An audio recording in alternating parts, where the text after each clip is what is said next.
Centuries before Aristotle, Cleopatra, or Jesus Christ walked the earth, the Chinese were building walls. In ancient times, they were defenses between warring ethnically Chinese tribes. 1,000 years later, walls were erected to keep out warmongering Mongols. Today, the Great Wall of China remains a standing relic of those times. But walls are about more than just military defense. They are a means of enforcing separation between peoples. We say communities are gated when they isolate a group of common tradition or wealth. Artificial borders, such as the Berlin Wall, create teams on either side, separating the good from the bad. For China, walls have always been about not just kinetic, but ideological war.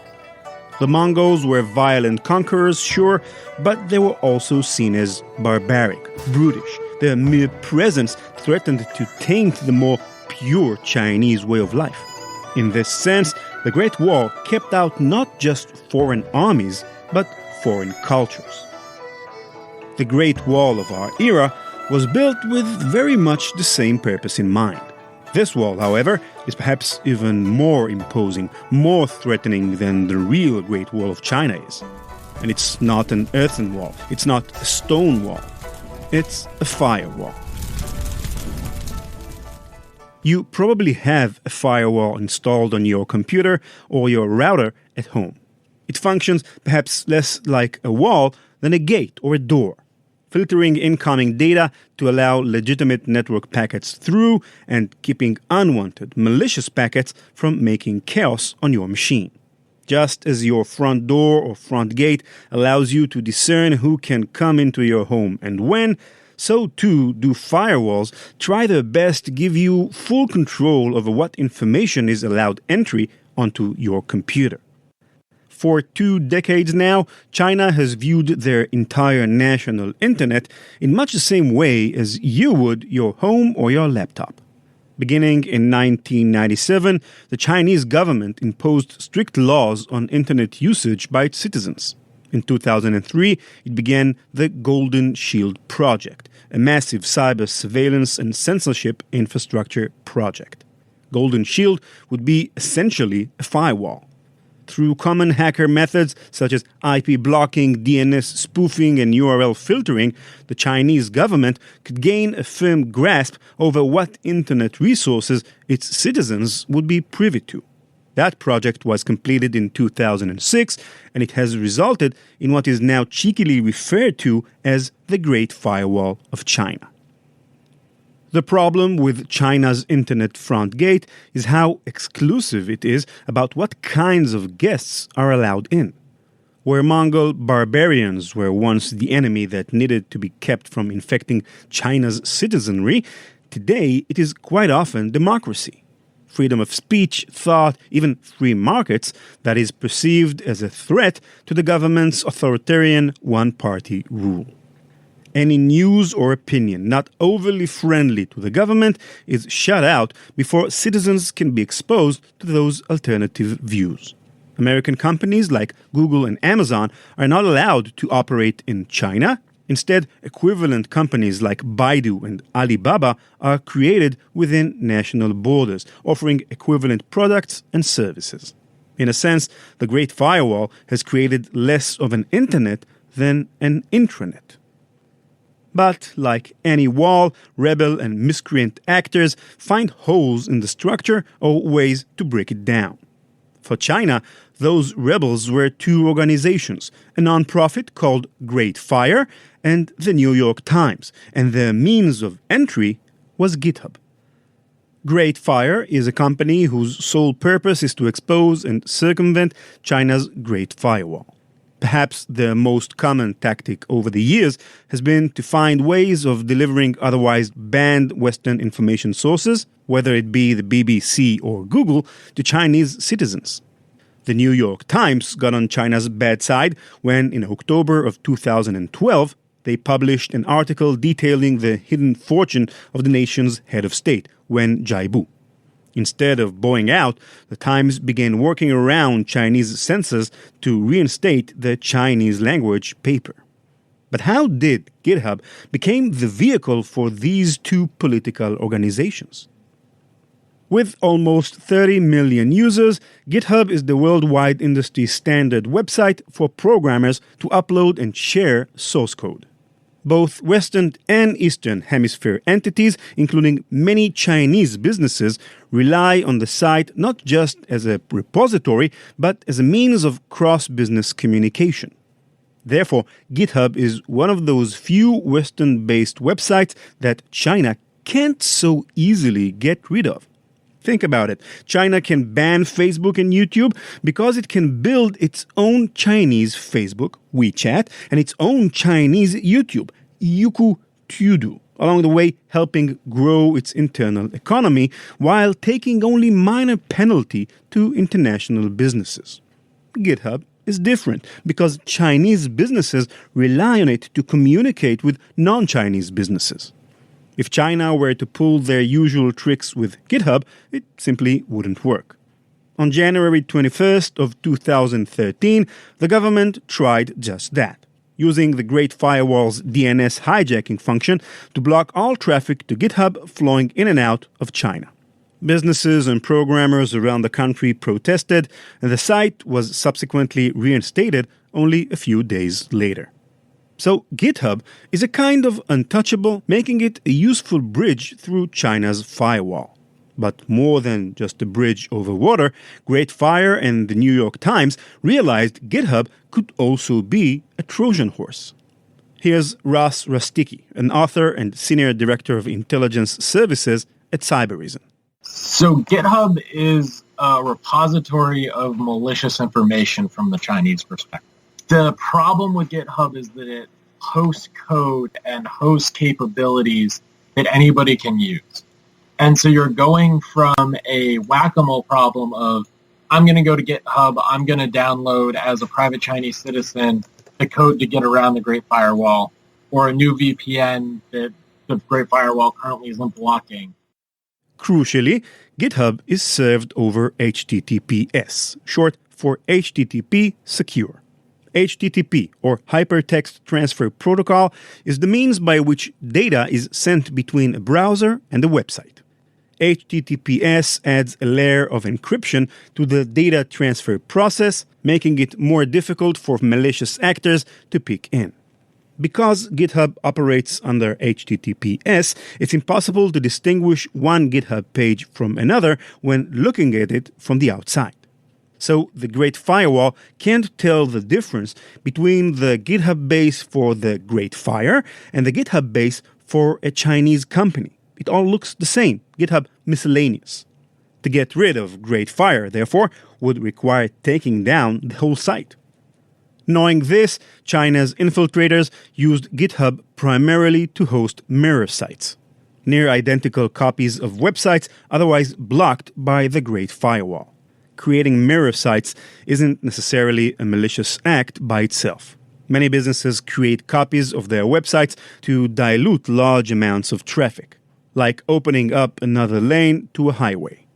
Mirror sites can also be ways to offer faster speeds to internet users in different geographic locations. Instead of pushing people in Argentina and Japan to access the same site, you create two versions of the same site, one hosted in Argentina and the other in Japan. The New York Times, instead, created a mirror site on GitHub to offer Chinese language news to Chinese citizens against the will of the Chinese government. Great Fire hosts a number of mirror sites through GitHub and posts links to proxy servers Chinese citizens can use to circumvent the Great Firewall to access whatever portions of the internet they wish. So the Chinese constantly have to find the new technology, the new circumvention, plug that hole, and go after the individuals. Or they can go after the data broker, which is GitHub in this case. You're not going to prevent people from creating these capabilities. You're not going to ever be able to prevent roughly 20% of the population from being willing to use them. What you can do is make it very difficult for the people who create them to disseminate them to the ones that want to use them. Not everyone outside of China was so happy about these political acts, though. Some GitHub members criticized the Times and Great China for politicizing an otherwise peaceful apolitical forum and exposing the whole website to the risk of a Chinese attack. Really, whether you liked it or not, this was activists using an internationally beloved website as a shield for their own anti-Chinese political goals. Did the ends justify the means? Either way, the means sure did work. Here, China had a gaping hole in its otherwise indestructible wall. With no obvious way of patching it up, they tried something unique. Standing at the threshold of the opening, waiting, watching as people came through.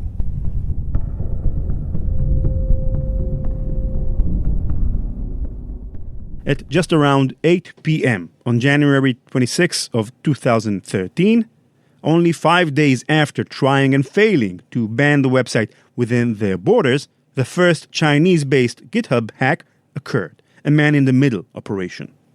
Man-in-the-middle works much like it sounds. The hackers position themselves to sit on the sidelines and watch traffic in and out of the website from within their borders. In this case, the Chinese-backed hackers managed to do this by faking SSL certificates.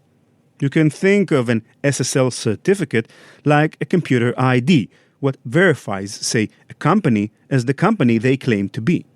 The secure in HTTPS is actually short for Secure Sockets Layer, SSL. It's a handy tool that allows organizations to keep their data from prying eyes and enables machines to detect malicious knockoff websites before you insert your credit card information into what you thought was PayPal.com, but was actually PayPal.com.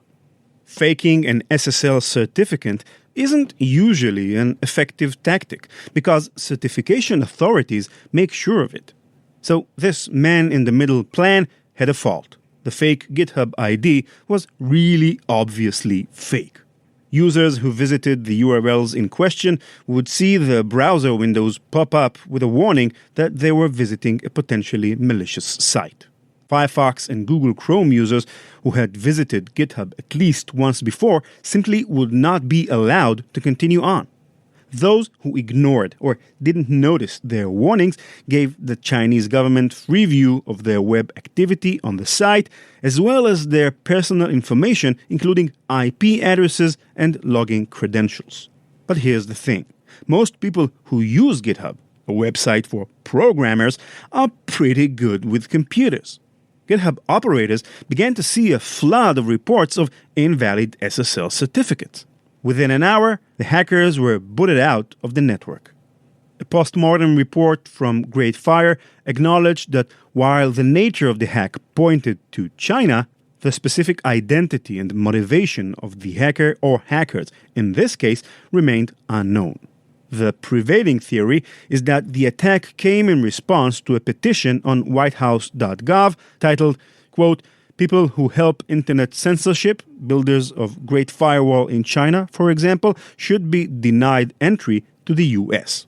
The petition was published on January 25th, only 1 day before the man-in-the-middle attack, and linked to a list of names of people who purportedly had contributed work towards the Great Firewall. That list was hosted on GitHub. Among the thousands of comments to this list, most of them in Chinese, was yet another list of even more names of supposed firewall builders, including contact information from these individuals, such as personal websites and email addresses.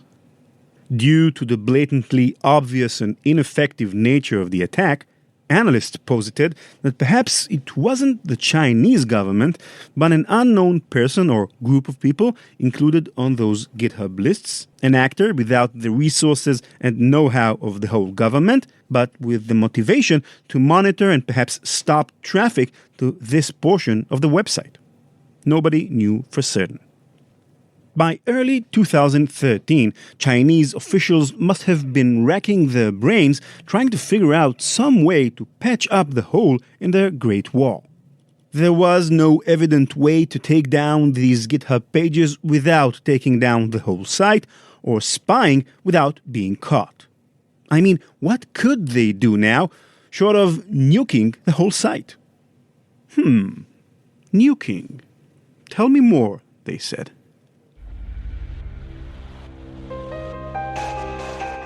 After failing in their first attack, China retreated. Sometimes thereafter, the leadership decided the defense infrastructure wasn't enough. With a wall, you could keep out most foes, but you couldn't get rid of them entirely. What they needed was to go on the offensive. 2 years later, the People's Republic of China would come back with more force than anyone would have imagined, wielding a weapon that harnessed the strength of millions of computers at once. It was a cannon so powerful it could break through any wall, take down any website. You may have even helped it fire. Yes, you. This weapon would come to be known as the Great Cannon. 1/5 of the entire world's population, 1.35 billion people, live within China's national borders.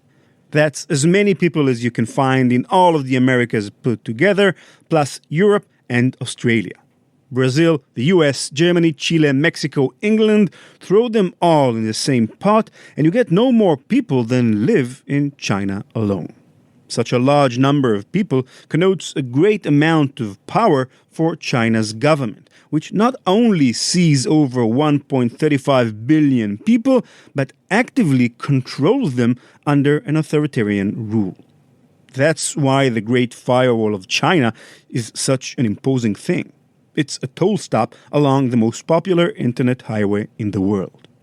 Chinese leadership bears the power to do whatever they want with their highway, to impose whatever toll they deem fit or close off whatever lanes they wish. But in 2015, the leadership took it one step further, installing an officer's station at the gate. With a traffic cop manning the influx of cars, they now had the ability to divert one lane of traffic to whatever destination they wished. Perhaps a highway exit totally out of everyone's way. This was the cannon. So the Chinese have used a couple different attack methodologies with the Great Firewall. One is using the Great Firewall because it essentially has the ability to hijack any IP address in China. And so it is arguably the highest concentration DOS you could possibly do as a single stick. Because theoretically, the Great Firewall could generate traffic for every single IP address in China and direct that towards a website. And that's really what the Great Cannon started out at. Was, well, we have this latent bandwidth capability, let's just blast websites off the face of the internet. On March 26, 2015, the end of that highway exit led to GitHub.com. The sheer number of drivers headed straight towards GitHub caused a huge crash that lasted for days. The Great Cannon isn't the Great Firewall.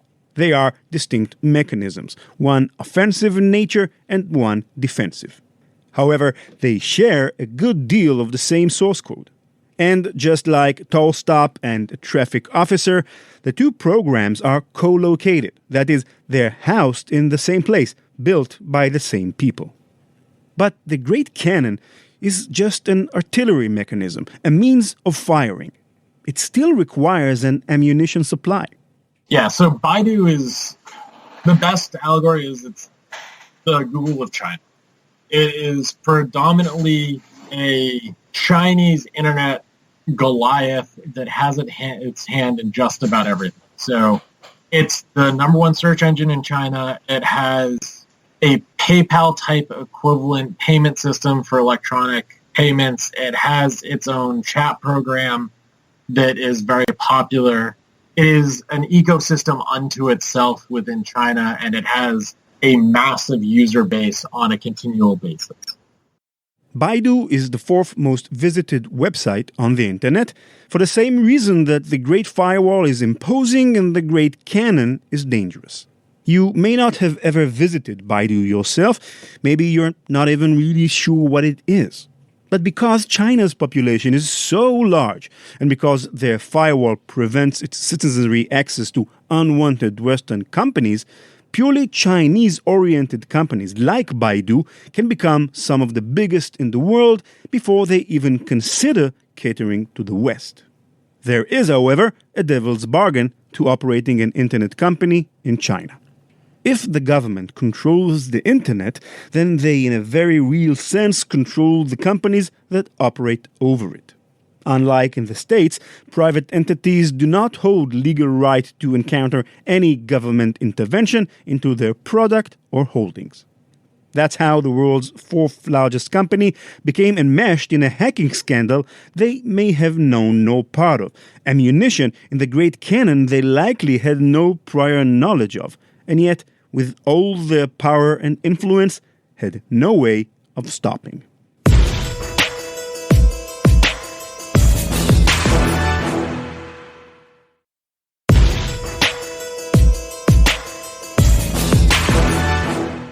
A prerequisite to piecing together the second GitHub hack is that you really have to grasp how Baidu is Chinese Google in just about every way. You probably know by now that Google isn't only operating when you type google.com into your browser's search. It's also there powering other websites' search functions, targeted ads, and analytics data. Google is to the internet what Michael Jordan is to basketball. Basketball exists outside of Michael Jordan, but for many people, when they think basketball, they think Michael Jordan. So, in the way that Google is almost synonymous with the internet in our minds here, Baidu is the same over there. If you're a Chinese speaker, no matter what website you're on, chances are you're interacting with Baidu services in one way or another.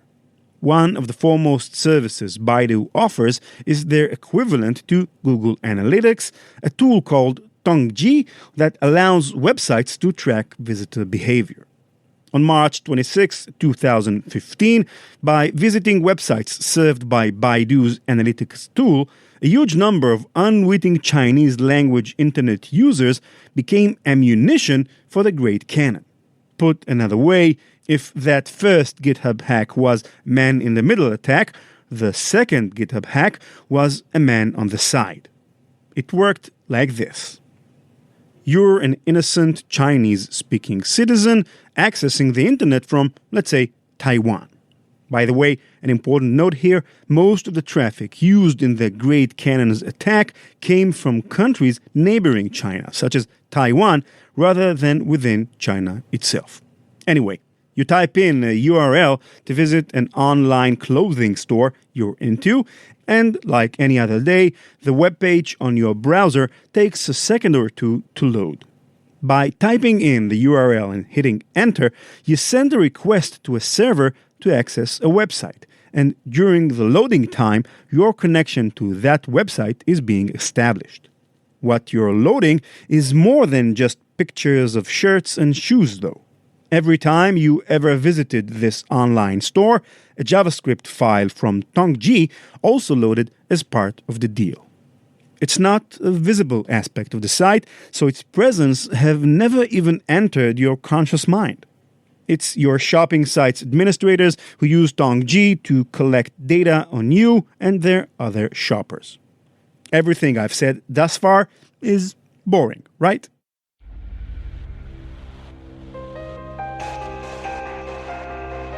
What you aren't aware of today, on March 26, 2015, is that as your online shopping store loads, as your signal crosses over the internet into China, where the server hosting your website is located, a passive cyber infrastructure tool just perked up its ears. The Great Cannon has just noticed that you've made a query for a Tongji JavaScript file. Instead of sending you that file as is, however, the Cannon injects a fake copy of that script with 3 malicious injected packets of data. What those extra lines of JavaScript did was essentially tell that web browser that's now displaying Baidu normally to also try to connect to GitHub's IP address. So while you're typing away, doing your research on Baidu or checking WeChat or whatever you're doing, your computer is sending connection requests to GitHub unbeknownst to you because of this little JavaScript injection that they did on the backbone of the Chinese internet. Of course, you don't see any of this. Maybe your browser is running a bit slowly, but the difference is negligible, if not unnoticeable. The clothing store's webpage loads on screen, and you continue with your day. Maybe you go on and buy some new pants or some socks. Pretty boring. All you did, of course, was become a pawn in an international cybercrime. If you really want to understand how big Baidu is, consider this. The Great Cannon is configured to act on only 1.75% of requests that run through it. That's a highway stop which diverts less than 1 in every 50 cars it lets pass. And the cannon only acts on the first packet of a query, meaning the large majority, even of an infected computer's data, remains untouched. Making use of only this tiny percentage of a single company's traffic, the Great Cannon managed to take down GitHub for a period of over 24 hours and continued to make trouble for a week thereafter. Imagine if the Great Cannon took full advantage of Baidu's traffic or used more than just Baidu as a resource pool. You could probably take down like the United States of America. But perhaps equally frightening is the precedent set by the Great Cannon. If this really was a government-sponsored effort, it would mean that China was using largely non-Chinese computers to carry out an attack on a non-Chinese company. The Great Firewall was always limited to China's own national population. Here, not only was the government shifting from being censors to being hackers, but these hackers were manipulating foreign entities to attack independent organizations outside the legal purview. International cybercrime at its juiciest. For the record, representatives of the People's Republic denied any involvement in the GitHub affair. When questioned, a spokesperson for China's foreign ministry expressed his view that, quote, "It is quite odd that every time a website in the US or any other country is under attack, there will be speculation that Chinese hackers are behind it," end quote. Another spokesperson responded to journalists' advice by saying, quote, "We hope that instead of making accusations without solid evidence, all relevant parties can take a more constructive attitude and work together to address cyber issues," end quote. Notice how both of these responses were not explicit denials. Were these legitimate pleads of innocence or attempts to deflect guilt? Some private cybersecurity researchers decided to take the investigation into their own hands. All right, Malicious Life listeners, I have a problem. It appears somebody has started a rumor that Malicious Life is a bad podcast. How can I find who did this? You probably instinctively know what I should do. First, I ask the person I heard it from. Who told you? I find that person, then ask that person who told them, and so on and so on. Eventually, my investigation turns into a long line of telephone. Dave heard it from Sarah, who heard it from George, who heard it from Danny, who heard it from Eliad, yada yada yada. Then, at the very end of the line, I catch the culprit. It was Nate Nelson, our very own senior producer. Why, Nate? Why? All right, that was just an analogy. Everybody knows Malicious Life is a good podcast. The reason for the analogy is that rumors work a lot like internet routing does. When you do something online, it might seem very simple. Visiting Facebook.com, sending an email, what's there to it? The internet can feel like a black box where things just happen. You type in Facebook, so Facebook is there. But we know, of course, that it's much more complicated under the hood. your request to access Facebook's website bounces through a whole lot of routers on its way to Facebook's server, then a whole lot of routers again on its way back to your monitor. It's like a rumor where each router passes the information on to the next, creating a chain of information transfer. The whole time, you're not even aware of these routers existing, where they're located, or how many are involved in the chain. It usually doesn't matter much. Traceroute is a quite clever way to track down a malicious agent by taking advantage of this chain of causality. Just as I had to find Dave, Sarah, George, Danny, and Elliot before I caught the perpetrator of that malicious rumor, damn you, Nate! Traceroute tracks backwards over a routing network to find the point at which a malicious procedure was initiated. It does so using a specific category of information included in any data packet, time to live, or TTL. Time to live is just what it sounds like, a given period after which a data packet will be terminated. Say there is a problem along a routing network. Maybe because one of the routers is misconfigured or non-functioning for some reason or another. If you send a request over the network but there's one broken chain in the link, it will never be able to reach a website's servers. This is where the TTL of your data packet will kick in. A typical TTL value is 64. 64 is the measure of how many lives your packet has. It jumps to its first router, 63, and then to the next, 62, then 61, and so on. If you send your packet with TTL 64 and it reaches its destination with TTL 50, you know it made 14 stops along its way. 64 should be more than enough to get your data where it needs to go. If one router in the path is problematic, your packet won't simply proceed as normal. The router before it in line will send your packet, TTL 61. It doesn't work. The router sends it again, 60. Again, nothing. 59, 58. Eventually, the TTL value will reach 0, at which point the routing network recognizes the request cannot be executed. Now, the last viable router in the network will send what's called a time exceeded message all the way back through the chain to your computer. Your request failed. Where usually a failed request might be a bad thing, cybersecurity researchers can leverage Traceroute to discover the identities of routers in a network. That's because in reporting the TTL0 error, a server identifies itself. It says, "Hi, how are you today? My name is Router X. It appears that under my watch, your request to reach malicious.life has failed. Sorry." And so you know where your information has traveled. Traceroutes utilizes TTL to its advantage by setting the value purposely low, specifically in order to get those error reports back.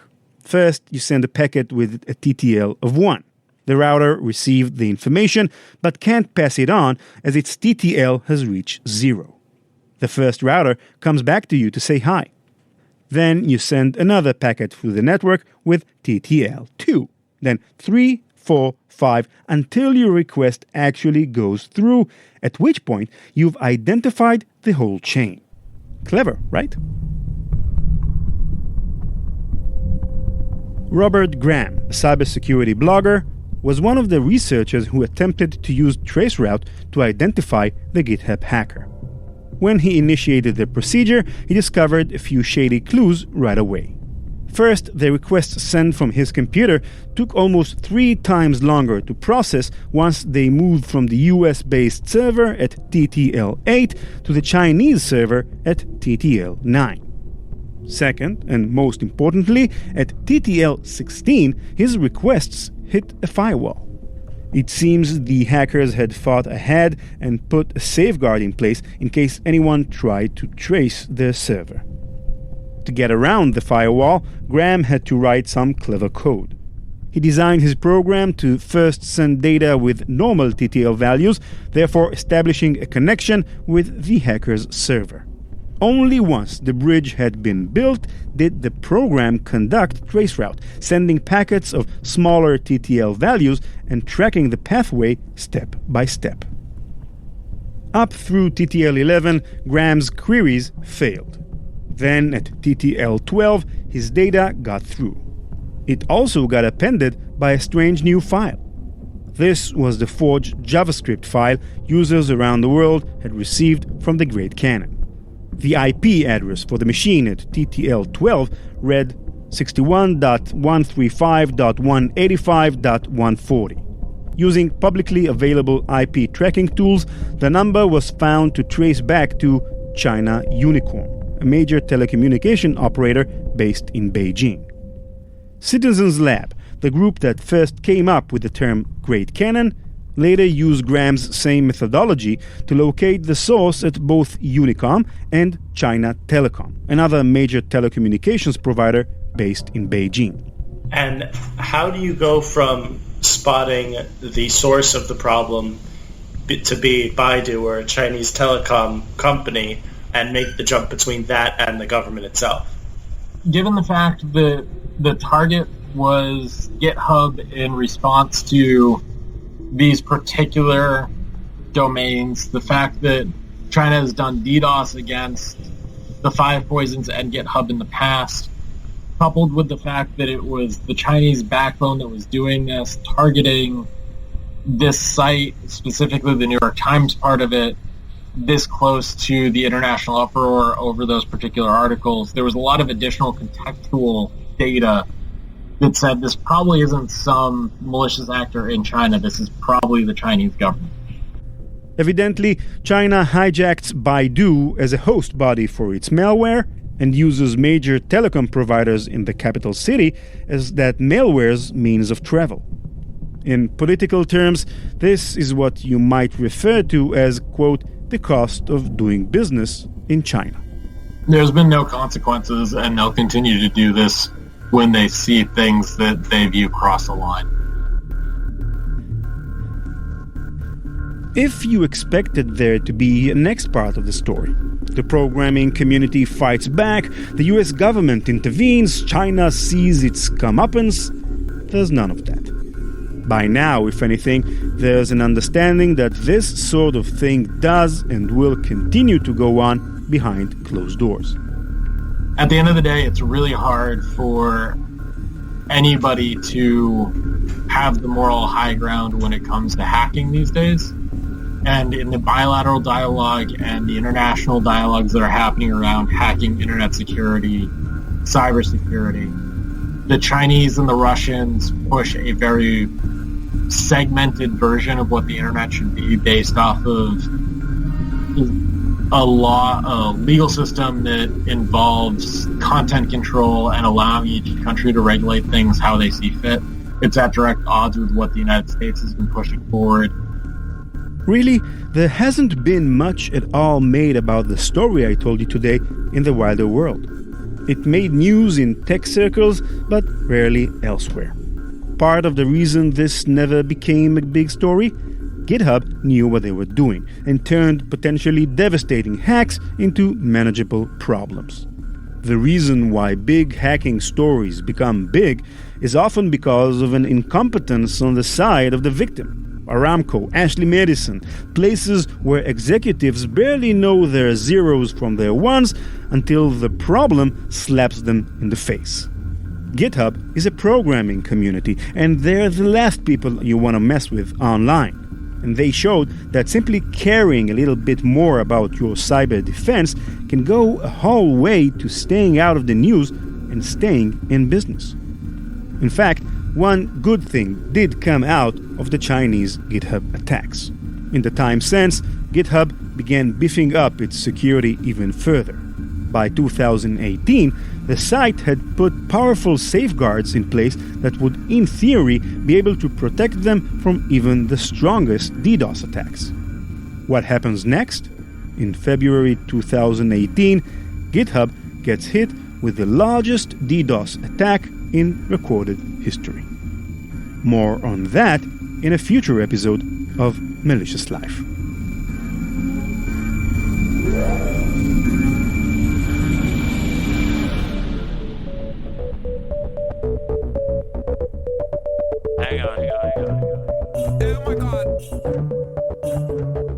That's it. Thanks for listening.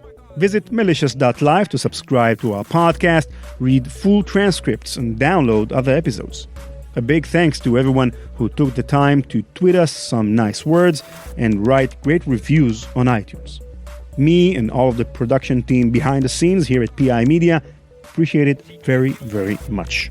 You can write to me at ran@ranlevy.com, that's RANLEVI.com, or on Twitter at @ranlevy. Follow @MaliciousLife for updates on future episodes. Malicious Life is produced by PI Media. Thanks again to Cybereason for underwriting the podcast. Learn more at cybereason.com. Bye-bye.